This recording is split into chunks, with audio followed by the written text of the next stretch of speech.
Hey, everybody. Welcome to the Pastor Mike Drop Podcast. I am your host, Mike Householder, joined by my co-host, Emily Langpaul. Hi. Hi, Emily. Good to see you. You too. All right. We have three very special guests today. Would you like to introduce them? Yes. With us, we have youth leaders all across Hope campuses. Jordyn Wyzgowski-Wachter at Hope Waukee. Yes. Matt Barrick at Hope Grimes. And Pastor Nick Brannen here in West Des Moines. Hi, guys. Hey, Hi. guys. Thanks for joining us. I'm looking forward to this conversation on so many levels, but today we're going to focus in on what would youth ministers want the rest of the world to know, because you guys have a unique perspective and you see things. So without further ado, Yeah. let's dive in. Do some questions. Hey, why don't we just jump right in? Anybody got any questions? Our first question we're going to go to each of you is, how did you get here and what got you into youth ministry? Jordyn, do you want to start? Oh, yes. So I started at Hope. I just completed my 6th full year of student ministry, which is crazy. But I started in 2016. I came from State Farm, and I actually was leading a Power Life group. And God did something on a retreat. And I remember going to Mark Brandt after we got off the bus of the retreat. I'm like, hey, if you don't have any job openings, just anywhere in the United States that are youth ministry, let me know. Like, what a broad, weird question to ask. He's like, okay. And 2 weeks later, I was just on the computers at Hope. We used to have computers upstairs, which is kind of funny. And I looked it up, and there was a student ministry coordinator at Hope Waukee. I'm like, okay, God. And so I applied literally that night. I left my group. I had my co-leader do the worship part, and I was like out there typing to Pastor Pat. And so the rest is history, and I love it. So it's good history. Yeah, I remember that. I remember that whole process. That was really exciting because we saw you grow up here at Hope, and I always kind of thought, man, Jordyn, not only were you active in the student ministry here at Hope, the youth group, but very much a leader amongst folks along the way. So, no, you were. You definitely set a tone. My senior year. Yeah. And then I didn't know you worked for State Farm. I guess I forgot that. Yep. So just for the 2 years out of school, and then there's a longer God story to it, but my boss gave me 2 years, and he said, then I want you to move on to something else. And on my 2-year anniversary at State Farm, I got the offer for Hope. That was cool. Very cool. Very cool. time to be like a good neighbor in a new way. There you go. I had to do it. Yeah. You just put it out there. Wow. Sorry. That's great. Let's move on. Matt, tell us, how did you get the call into student ministry? Yeah, so I got my call into youth ministry after I graduated high school. I went to a youth conference, and I just felt God was stirring things up in me, and I was talking to my youth minister, and he was like, I think you're experiencing a call into youth ministry. Have you ever considered that? And I'm like, no. My dad's a pastor, and I distinctly remember during my senior year, I was going through all the possible jobs that I could do, and pastor was one of them, but I'm like, no, I don't know the Bible well enough. So I was like, no, we're just going to skip that. But God had other plans. And so I spent about 8 years down south studying and things like that, as well as serving in a number of churches. But I got called back to Iowa because my mom was battling Alzheimer's. And so I wanted to be here with family. And so when I was searching for jobs, I came across the Hope Grimes position 3 times. The first 2 times I would look at Hope and I'm like, oh, this is great. But then I saw like how big it was. And I'm like, no, I'm not doing this. And so, but the third time, God's peace was just on it. And so I'm like, okay, God, we'll just see what this leads to. And so far, God has not closed the door. So here I am. No, keep it open. We're leaving that door like wide open completely. Pastor Nick? Yeah, I grew up at Hope, and you had mentioned Mark Brandt. Mark Brandt was in the youth pastor position at that time, so he was my student ministry director or whatever his title was at that time. And he, summer of my freshman year, he called me. Actually, he didn't call me. He said, I'm going to be at Hickory Park in Ames, Iowa. Would you like a barbecue sandwich? And I said, yes, Mark, I would like a barbecue sandwich. You're a college student. Yes. And you're getting a free barbecue sandwich. And so right. I went to get this barbecue sandwich, and during the course of the conversation, he said, would you like to be a student ministry intern this summer? And I said, will you pay me? And he said, it's church pay, but yes. And I was like, yeah, all right, because I didn't have a job lined up or anything. And so that just was going to be my summer gig. And we actually had a leadership conference during that summer that I got to be a part of as an intern on staff. And God just rang the bell for me in that conference. There was someone just talking about the church, and I had never really thought about going into ministry or student ministry or anything like that. It just was a summer job. But then God said, no, I have a lot more for you to do. And I still get chills just thinking about it. And when I walk through the worship center, I can still see like where I was sitting. And so it's kind of like this holy section for me in the worship center. So anyway, that's how God called me into ministry. And so went off to seminary, and there was an opening for high school ministry here at West Des Moines. And we were living up in the Twin Cities doing seminary at the time, my wife and I, and we had always wanted to get back to Hope. That was always our dream. Well, we saw this opening. We had a phone conversation with some staff folks, and I told my wife, honey, I think it went really well. And she's like, I'm going to look for jobs in Des Moines too. And there's a company she always wanted to look for or work for if we did move back to Des Moines. They had posted a job posting. She applied to that. I got the Hope job. She got the job where she's at. And there wasn't another posting like that for her in her profession for another few years in that in that corporation. And so God just brought us back to Des Moines and set us on this path as a family. And so that was amazing. Cool. Yeah, God has a call for all of us. And I think maybe one of the highest compliments I can give the three of you is it's at the point. And Jordyn and Nick, you guys were both growing up here at Hope. Matt, you came to Hope from growing up in your dad's church. Obviously, you're not coming here. But I cannot imagine, and Emily, I'm sure you agree, since you sort of oversee and supervise this whole area of ministry for all of Hope, I can't imagine Hope without you three in these positions. Your influence has been so huge on so many students, and student ministry isn't just students, it's families. Yeah. It goes way beyond just, well, here's these teenagers to take care of, which kind of leads into our next question, which talks about some of the ups and the downs of student ministry and youth ministry, and there are certainly a lot of both. Yeah. What's the best part and the most challenging part of serving as a youth minister? I think for me, the best part is getting to see the students, just the ways that they grow. And I think it's because a lot of times we make God too small, right? Like we just kind of expect God to just do the normal thing, but to see the transformation that takes place at such young ages, right? Like for me, like one of my philosophies and mottos is like, I want my kids to be far beyond what I was when I was their age, right? And so many of them already are, like getting to do confirmation like we did recently and to hear their faith statements. It's just like, wow, like that's really incredible. As well as it's also like encouraging because sometimes it's like, am I doing anything? Yeah. Like, or is this like getting through, or are they just thinking about Fortnite or TikTok or whatever? But no, like kids are so much more capable than I think a lot of us give them credit for, and so is God. And so I just see God doing so many things in their lives, as well as also I love seeing the way that God works in the volunteers' lives as well. You talked about how student ministry isn't just about the students, and so I love when volunteers say like, I'm getting more out of this than the kids. I feel like, like that's awesome. Or to see, like a dad start this past year, and he's like, honestly, like I couldn't wait for this to be over. But then it was like the last week, and he's like, I don't want this to end. Right. Yeah. And so it's just like, wow, like God's doing some really incredible things there. Yeah. But there's certainly a lot of challenges, and I think the pandemic has like magnified a whole lot of them. But like mental health is just a big one. Yeah. And so there's so many struggles there. There's so much pressure and busyness, and it's just like when I look at the lives of students, I'm just like, I'm glad that I'm not in middle school right now or high school right now, because there is just so much pressure.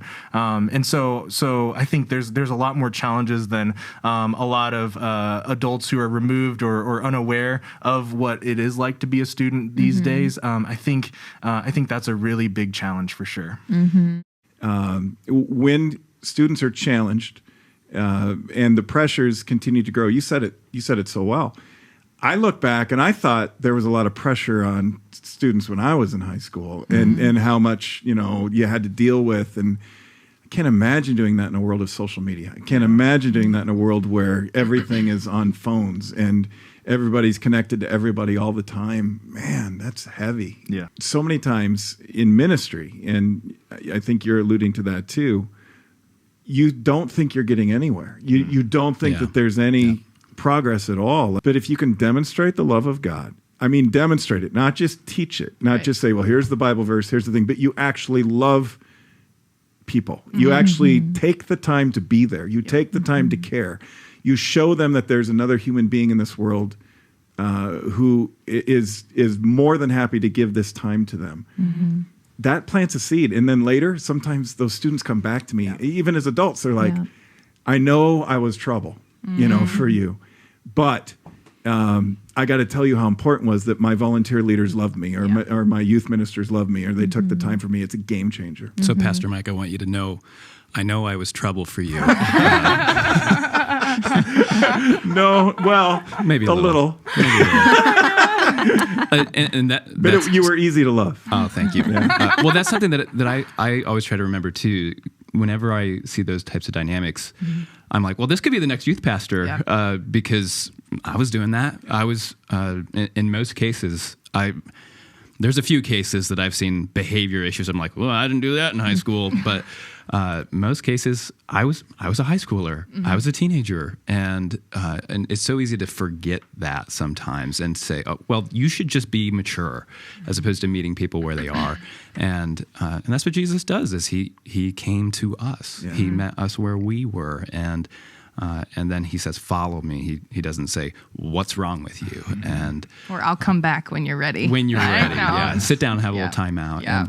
But man, when kids are going through it, and to be able to walk with them, just like you said, and to be a consistent presence in their life, that's just so rewarding. I don't know, the challenge for me sort of is the reward. And I love being able to see that come to fruition. We got to take a bunch of juniors, and Matt, you were with me too. We got to take juniors and seniors up to Kairos, our college ministry in Ames. And I saw all these former students, and they were just like, they were served on student leadership teams, and they were terrible, or they did, they were singing and it was okay, but then I see them at Kairos, and it's like, what is going? And they're leading, and their voice, and their the way that they're loving others. It's incredible to see their faith blossom, and so that's the reward. That's just the coolest thing to get to see. And I heard that it was happening, but I got to see it with my own eyes, and that was a blessing. When they don't do everything perfect, well, neither do we, you know. And so welcome to the club, welcome to the family where we're here just by the grace of God trying to make this work. This also leads into the essentialness of youth ministry, into our next question, which you guys have already touched on. But after you ask it, Emily, I want to take it just a little deeper. Yeah. What challenges do teens face today? All right. So, Pastor Nick, I want to start with you on this one. We've already talked about pressures and social media and coming out of tough situations at home. What else do you see out there, or do you want to take one of those further? Yeah. It's almost impossible to talk about what this generation is experiencing without talking about technology, because technology has poured fuel on the fire we've all experienced being a teenager, for a grown up, but they have fuel poured on that fire, and it is enormous. It is almost impossible to live in this generation and to look at everything that's happening on social media and feel like a secure human being. It's almost impossible. And so we're constantly, I would say every night of ministry that we have, I have a conversation with a teenager that is either feeling depressed, self-harming, having suicidal ideation. It is, and I think that the pandemic plays into it, yes, but I do think that there was a pandemic before the pandemic, and that pandemic was mental health. And so mental health and spiritual health they're integrated. They are totally connected to one another. And so one of the things we talk about in our care ministry at Hope is if we don't have the mental health things in place, then it's hard to work on some of the other things that people want help with. Yeah. And so we've been doing a lot of work with students on that. And I've sat with students that they're dealing with their mental health through all sorts of different things, whether it's an addiction to their screen, whether it's an addiction to video games, whether it's vaping, whether like you can just list all the things that scare parents, and they should. They're scary things. There's real consequences to them. But underneath all of that is someone who's hurting and is looking for something deeper, and they don't really know where or how to get it. And that's what makes youth ministry exciting to me, is that, well, we can point them to Jesus, and Jesus can give them what their soul is looking for. And so if we can surround them with that love, then I think that there's some serious hope for them. Yeah, and with that question, we got these ahead of time, and so I went ahead and asked some of my students, like, what is the challenges you face? Like, I have my ideas of them, but what are they?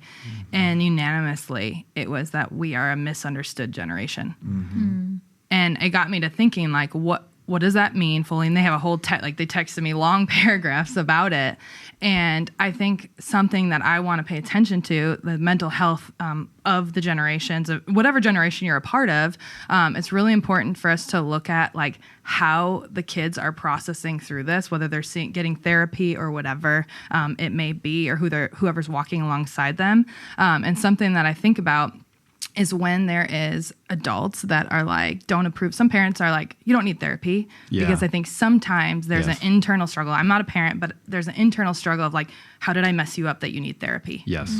And when really it's not about that, it's growing up. And you're going to mess up as parents, but also you are doing an amazing job of parenting as well. And so I think about, we can learn from the students about how they are going about processing their mental health. And what I mean by that, and their struggles, my friend Amber Dismute, she's the landing director here at Hope West Des Moines. And she always says, in the concept of marriage, she says that married people don't have only married people problems. They have single people problems they brought into marriage.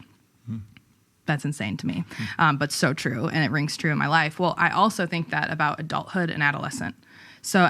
So when you have adult problems, some of the time they're actually adolescent problems you brought into adulthood. And so for me, what can we learn from the adolescent stage that they're in right now about how they're processing their emotions, how they're processing what they're actually feeling? And so, and just like going back to what Jesus does, he comes alongside us in the journey, doesn't say, figure it out and I'll be back for you. Adults can do that for students. And that's the power of leading a small group, but also just your neighborhood kid that's a teenager that you see struggling. Go to them, talk to them. Now, will they converse with you? I don't know. They might think you're creepy. Don't be creepy, but like, just say like, hey, how are you, or Please whatever. Just make sure you have a relationship first with them. But yeah. So I don't know. That's some things I'm learning with the challenges anyway, of coming alongside them and learn from them. So really good stuff. So don't be creepy. I'm writing that down mentally. That's part of it. That's awesome. It strikes me as you were saying that if being a student is got its unique challenges today, which is going to get us into our next question. So we might as well put that on the board right now. Emily, do you want to go ahead and ask that one? What are some of the biggest general misconceptions about students? Yeah, and you just brought that right out there. So when you talk to students about this, about the previous question is what are the challenges, is they say they are misunderstood. As a whole generation. As a generation, they're not understood. I think so much of the pressure that students feel, and it makes it hard to be a kid, also makes it really hard to be a parent then too. And so I'm glad you said that. Look, parents, you're doing great. Yeah. But it would be helpful still if we could understand even more about these things, understand what these students are up against. Because knowledge is, well, it's gold in this situation, right? Yeah.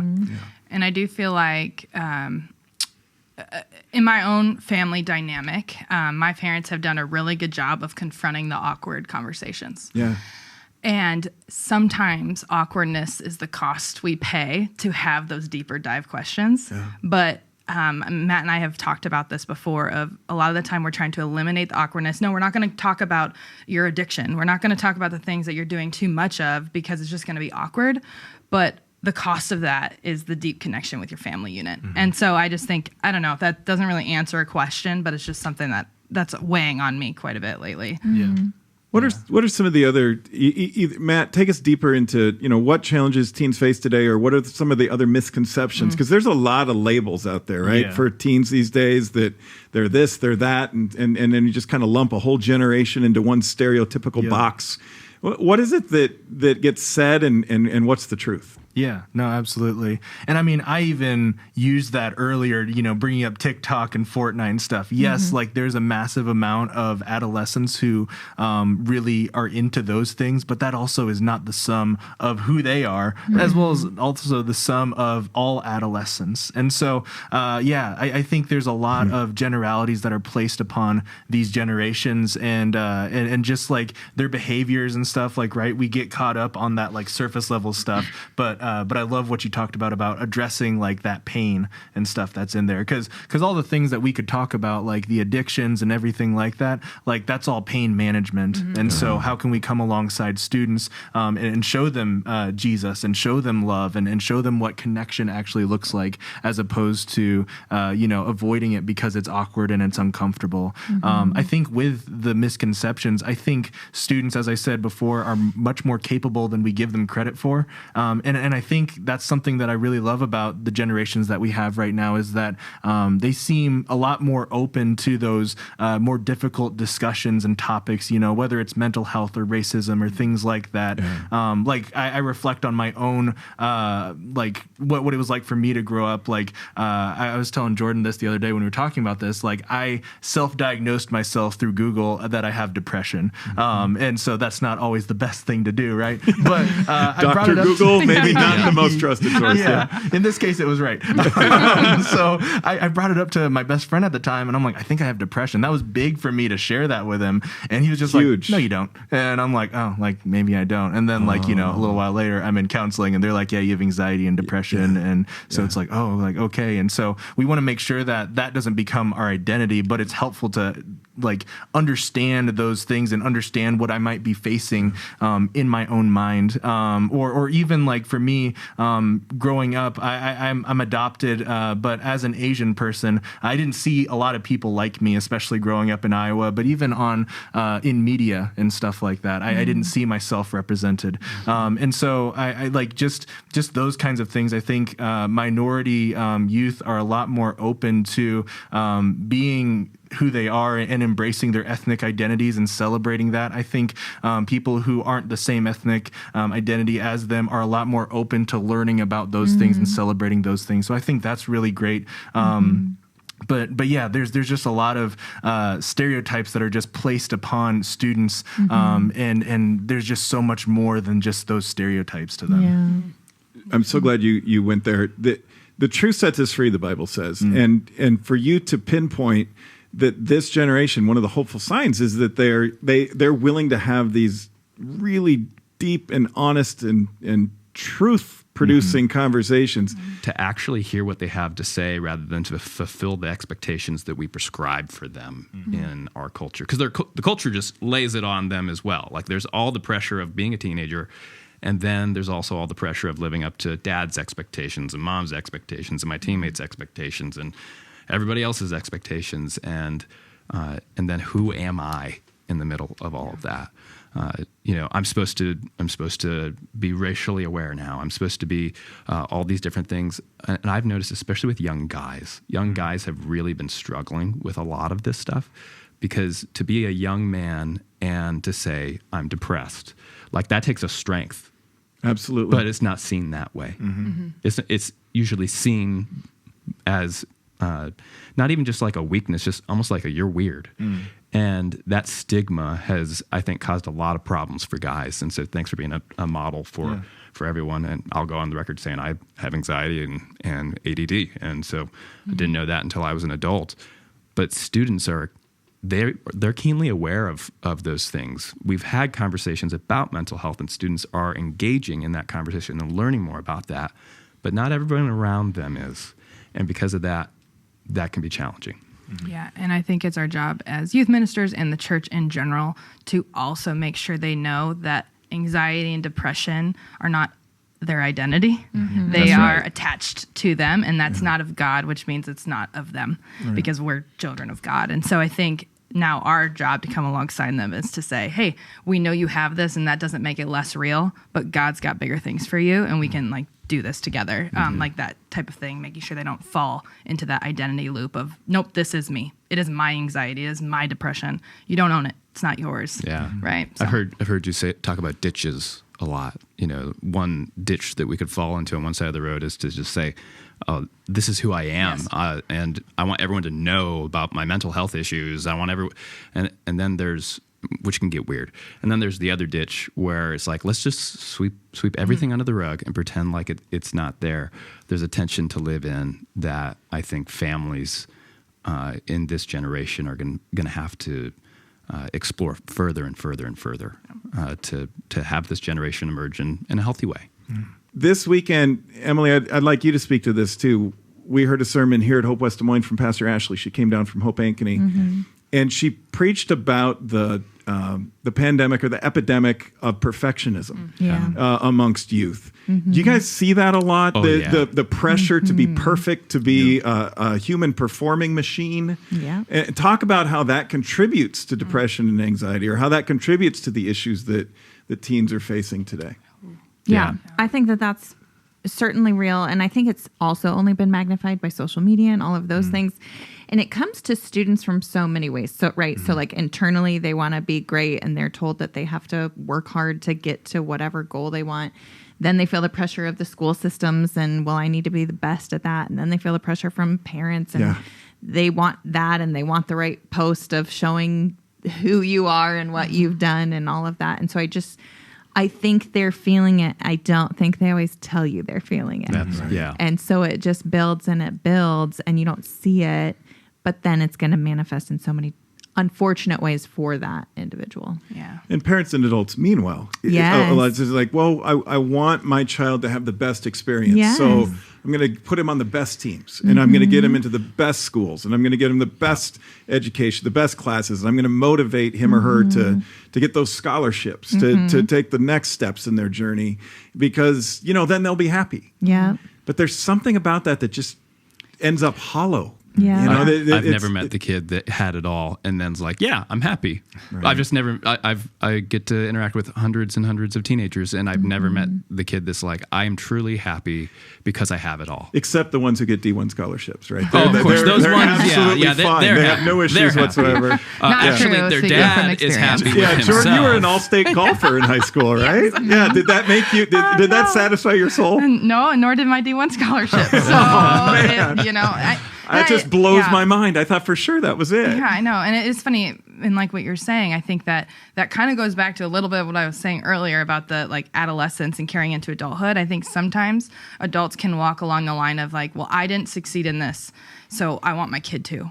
And that's not everybody, but I think sometimes we can fall into that, like, we weren't enough then, so I want to make my kid enough then. And so they're living vicariously through their kids. Yeah, that's the right word, yes. Yeah. And I think that's something that I always loved was my parents would sit me down and have a conversation about, like, why are you actually doing this? Good. Do you want to be a golfer or not? Or do you want to be X, Y, and Z?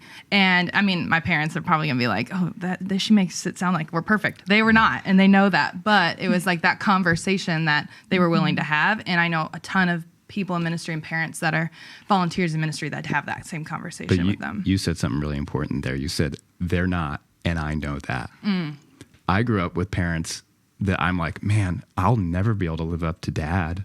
I'll never be able to live up to mom. I'll never, even my stepdad or my stepmom. Like, I grew up with parents that's like, man, they're just such a great example. And it's not that I didn't know their imperfections, but I grew up feeling kind of unsafe being imperfect. And that makes it hard to receive God's grace, which is the foundation of everything. And so I honestly think this perfectionism, yes, is fueled by social media. Yes, it's fueled by pressure. But then there's this lack of space to be able to be imperfect. And as a recovering perfectionist myself, what we do is we tend to say, well then, perfect is to allow space for imperfection. I will be perfect at that. Do you see what I'm saying? Yeah, you can take pride in how good you are at not being a perfectionist. Yeah, there you go. Yeah. And I think you're the good perfect news, at not being a perfectionist. That's right. That's right. Yeah. Well, the good news is that like that can sound very overwhelming and like, well, what do we even do then? Yeah. So where are we left? The good news is that there's grace. Like you literally have to live into grace, and so parents actually get to take the lead in living into imperfection and modeling that. And so I love what your parents did, that they said, hey, we're not perfect, So tell us why you are feeling this way. Yep. I think that's huge for parents. Love this. We could go so much further on all these topics. It feels like this should be a whole series, you know, and that would be good. But that leads into our last question. We're going to call this the deeper dive. So let's take the plunge. It's question number 5, and I think it kind of is going to bring some of these things together, because if you're listening to this podcast, you might be a teen, you might be in a youth group, you might be a parent, an adult, a volunteer, you might be 7, and you're wondering what's it going to be like to be a teenager.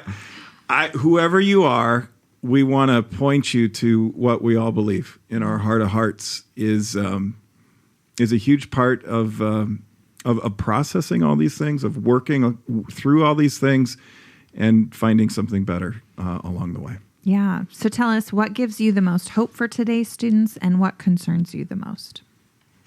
I think what concerns me is things that we've already kind of talked about, but especially like the various addictions and stuff that are accepted by our society, right? So with like people look at like drugs and alcohol and they're like, oh, like don't do that. And it's like if a kid's struggling with that, then it's like, okay, we take them here, we do this, we do that.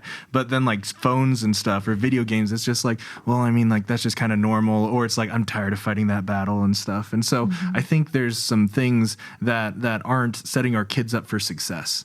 And so I'm not saying get rid of video games or get rid of cell phones. It's the devil. But we were talking about this too. It's like, how do we not just say no to everything and just like live this, minimalistic life, but still have those things, because there's good and godly things within that, right? Like, so with phones, like kids are so creative on TikTok and it blows my mind. And so it's just like, they are creating in ways that like we never did. And so that's incredible. That's awesome. And I think that can also spark other passions that kids have with creating and things like that. But so it's like, don't just like be like we're boycotting TikTok, but it's like, how can we come alongside young people and teach them?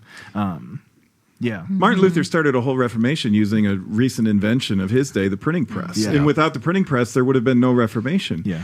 TikTok is neutral. It's not good or bad. And so like you said, just to ban TikTok completely, that's probably not the answer. It might be something that needs to be done temporarily in some cases, but it has to be deeper than that, because actually TikTok can be used to let our light shine. And like you said, students are being creative with that and getting the word out, whatever the social media, the gram, people are watching this on social media a lot, or listening or tuning in on a podcast platform.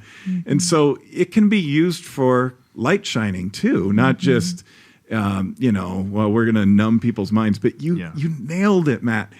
Not that long ago, on a recent episode, Melissa Dale, who oversees all of our recovery ministries at Hope, it's been interviewed by Oprah, for crying out loud. So, I mean, she's the source. She was talking about addictions, and the first one she mentioned beyond the obvious, remember? Beyond alcohol and other drugs, she said, it's the phone. It's people, it's a dopamine hit, it's a rush, and then the rest of your life can't compete with that dopamine hit that you're getting as you're seeing all this stuff just flash by. Got to find some balance on those things, and we got to find some balance for our kids and find ways to let it be something God can use for good instead of for negative. But beyond phones and all those other things, what else? Where's the hope?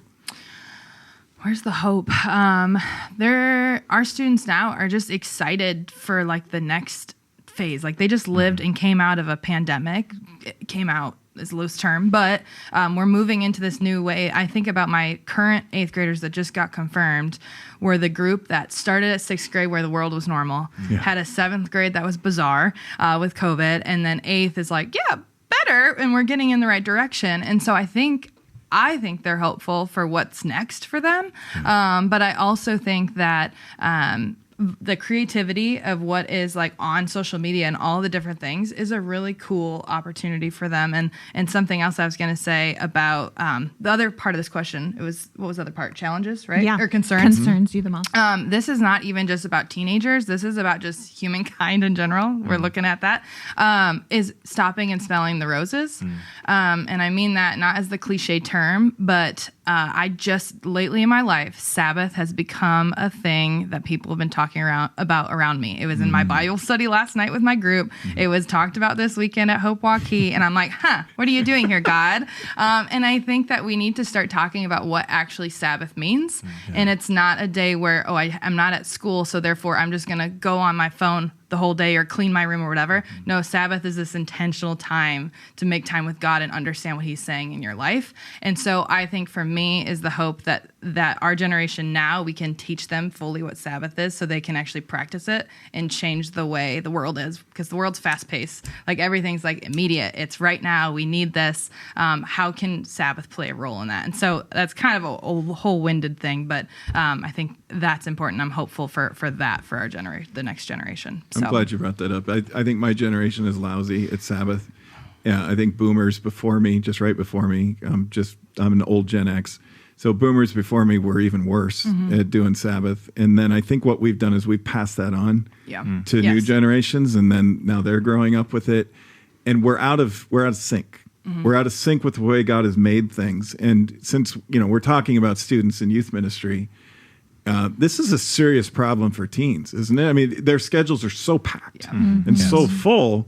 When do they get to breathe in? When do they just get to play? When do they just get to be? When do they just get to go and be a kid? When do they get to experience childhood? Because we have them on this track. We have them on this adventure that's going to make them perfect. And man, that's not the way God wired us up. Right. Yeah. When I think about what concerns me most, it's that teenagers don't know who they really are, and whose they are. That's something we say at Hope a lot. Yeah. Who are you and whose are you? And this is a church, and so of course the answer is you're a child of God. All right, we know that answer. Amen. But what concerns me is that, just like you were saying, their schedules are so packed. The way that most teenagers live, even the ones that are committed to being at ministry programming. What concerns me is that the patterns of life that I see are often more reflective of the demands and pressures of the world than they are of saying, I want to be sort of like, how teenagers are always classified as a rebel, right? They're rebellious. Instead of rebelling against parents, rebelling against a way of life that is not bringing life. And I think that so many teenagers, they just don't know who they are. And in a lot of ways, as parents, we have to show them who they are. Sometimes I get people that will say, hey, I'll see them at church and say, hey, where's so-and-so? They said, oh, they're at home. It's just their choice whether or not they want to come to church. And I said, is it? I think that's kind of your call, Mom. I think it's your call, Dad. Like you can tell them you're going. This is who we are. This is what we do. And there's going to be a day where they'll be able to decide for themselves and choose what actions to take. But we get to lead as parents in our families, and we get to show them who they are. And I get concerned that a lot of people, out of a desire to help them choose faith for themselves, they neglect to help guide them towards who they are and whose they are. And so I think that it's important. Man, it's important to have kids in church every single week. I think it's important. I know that sounds so cliche for a pastor to say, but I mean it. I really think there's something to, even if they sit there and they're just grouchy and they got their arms crossed and they're like on their phone, just being there says something about who you are as a family. Two things on that one real quick. One is, don't underestimate what the Holy Spirit can do while they're bored. That's right. And how he can break through. And the second thing is, I wish I had the actual specific source. I can't remember, but I know it's valid. And I remember reading this, and it just blew me away because it surprised me. It surveyed thousands and thousands of teens. I can't remember the age. I think it was 13 to 17, and said, what is it you want from your parents more than anything else? And the answer number one by far, it wasn't even close, was tell me who I am. A lot of different ways, but it came out as, tell me where the lines are. Tell me where I need you to be my parent, not my friend. I mean, sure, be friendly. Yes, that's great. But I need somebody to put some boundaries around me, some guidelines. I need someone to say, this is you and this isn't you. And when we say, you don't have to come, and do these things that are good for you. You don't have to go to school. You don't have to go to church. You don't have to, learn some disciplines. You don't have to in life. I think we're doing a huge disservice. And we call it love, and we call it, we're being really kind of cool parents. Think of like the Modern Family parent. I'm the cool dad. I know all the songs from High School Musical, and he does the whole dance. Is that Phil? Phil Dunphy, right? Yep. Phil.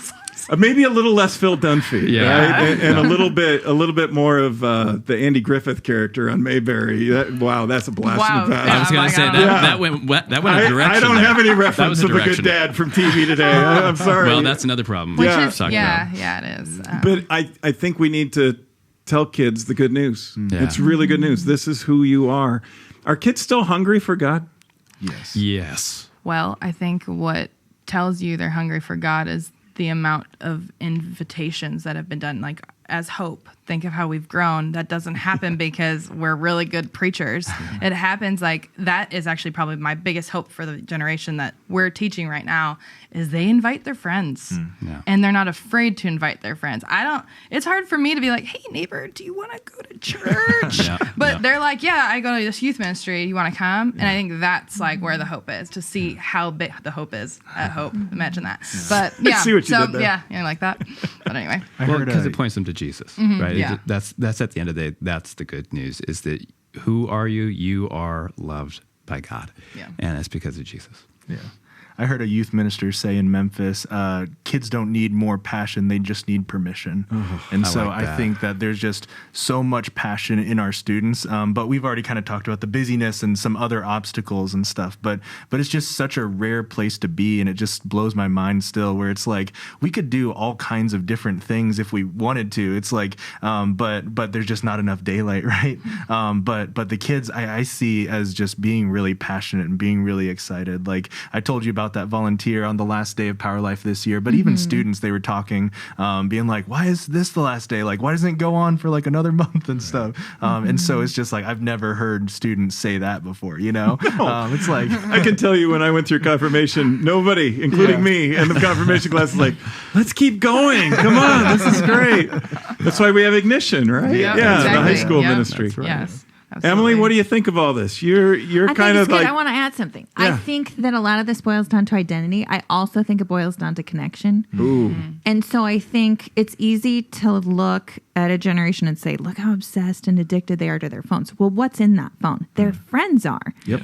And so some of that is really real for them. And there's this fear that if they don't keep up, then they're not going to be where all the people are. Mm-hmm. And so the good news is that the church has a role in that. Like, right? Why do they want to keep coming on a Wednesday night? Because they're experiencing relationship there, and they're experiencing leaders pouring into them and friends being there who are talking about deep things that they actually do want to hear about, whether they look like they do or not. They're listening.